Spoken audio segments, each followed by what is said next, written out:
This is Bev Rivers, and with me is Annette Brown. Girl, how you doing? Oh, I'm good, fine, thank you. How are you? I'm doing great. Thank you very much. Thank you for joining me on Hope, Heartful Outreach, Positive Encouragement. And I just wanted to get you online because I wanted to talk to you about Mother's Day. You know, Mother's Day is coming up, right?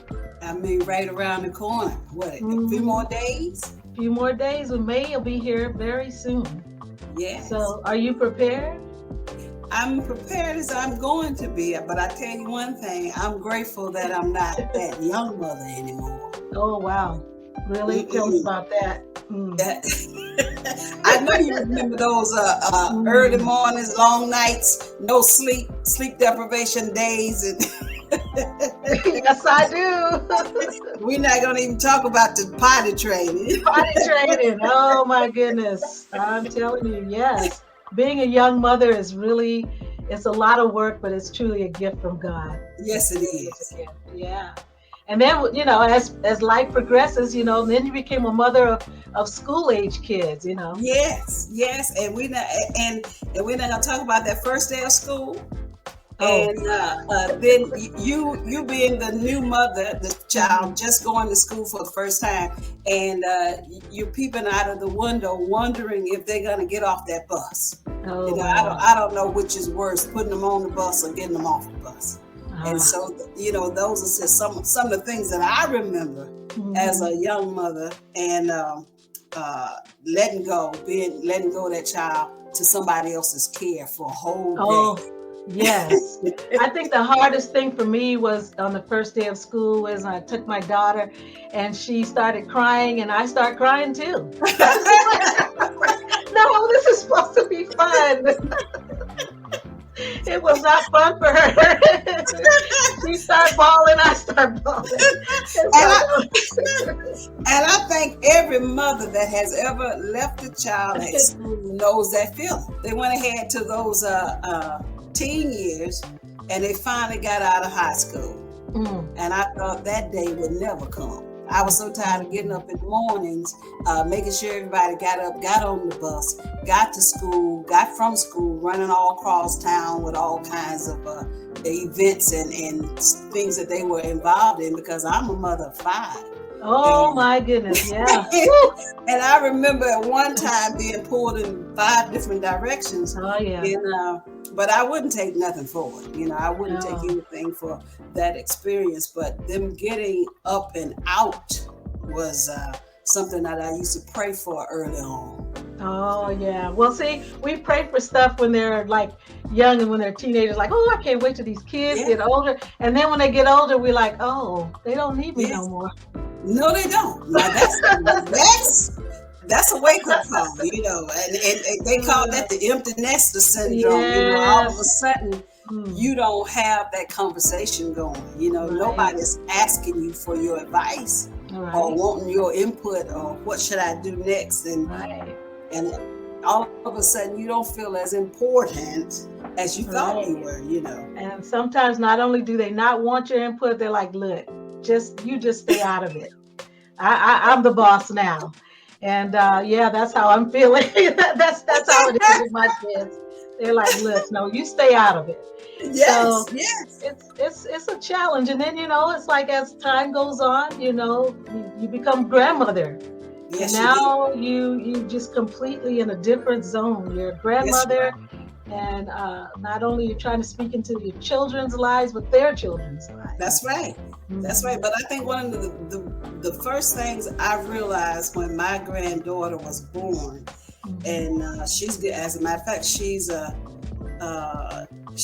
be a senior this year at the University of Alabama. But when she was born, you don't think you can love anybody more than you love your children. But when those grandkids come, you realize that's a different kind of love. It is. And I tell everybody, God gives every mother a chance, 2 chances to be a parent. Because first time you're learning on the ones that you have. And by the time the grandkids come, you feel like you got it pretty much down pat. But there is a love for the grandkids that's greater Yeah. than the love for the children, believe it or Yeah. not. It's different. It's Yes, completely yes. different. And I remember I have three grandchildren, two girls and a boy. And I remember telling my daughter, with my second granddaughter child, Naya, I remember telling her she was getting on her about something, and I was upset about the way she was getting on her. I didn't think it was right. Mhm. And my other daughter told her that she said, "You need to understand something. When Mama say something to you about Naya," she said she has she has rights. She has veto rights. Right. And my daughter looking all crazy and stuff. She said, "I'm Yeah. trying to tell you that you might be the mama, but you're not gonna have the last say." And I remember telling her one day, if you holler at her like that again, you don't even have to worry about who called defects. I'm gonna tell you right now, I did. Because it's a different kind. You become very protective of them. And whereas my kids couldn't jump on my furniture, my granddaughter, I would let her jump on my bed. And my daughter said, "Mom, you never let me do that." But you get sense. You learn some sense. By the time the grandkids come, you learn to live and enjoy them rather than try to grow them up fast. Yes.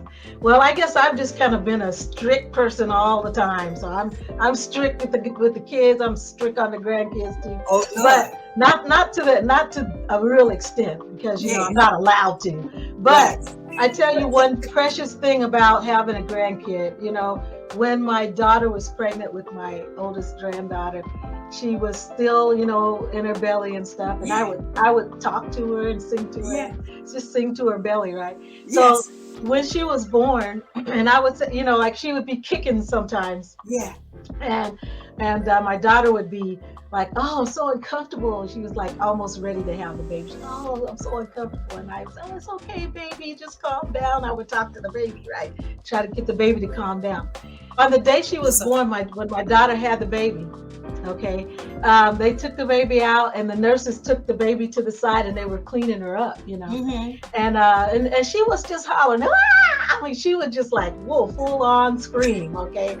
And so the doctor said, "You can go around and see the baby." So I went over to see what they were doing to the baby, and they were suctioning her and all the stuff they do. And I walked up. As I was walking up, I said, "It's okay, baby, it's okay." And she stopped screaming. Wow. I mean, just stopped in the mid scream, and her eyes were like looking like, wow. And the nurses were marveling. They're like, "Oh my gosh, she knows you." Yes. That's a miracle. Awesome. Yes. Yes. And at that moment, she took your heart. It's like she knows me. Yeah. Yes, ma'am. She knew my voice. And she's so precious to me. I haven't seen her in a little while. I miss her. Wow. But yes, grandkids, they're a precious gift.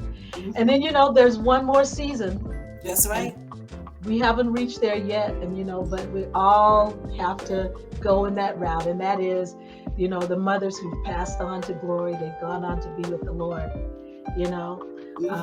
My mother passed away about 3 years ago. Yes. And so it's like, at some season in life, mothers are no longer here, and that's why we need to honor them while they are here and remember them after they are gone. That's right. That's why my mom used to read this poem that said, "Give me my flowers while I live." And then once they're gone, you have the memories to carry you over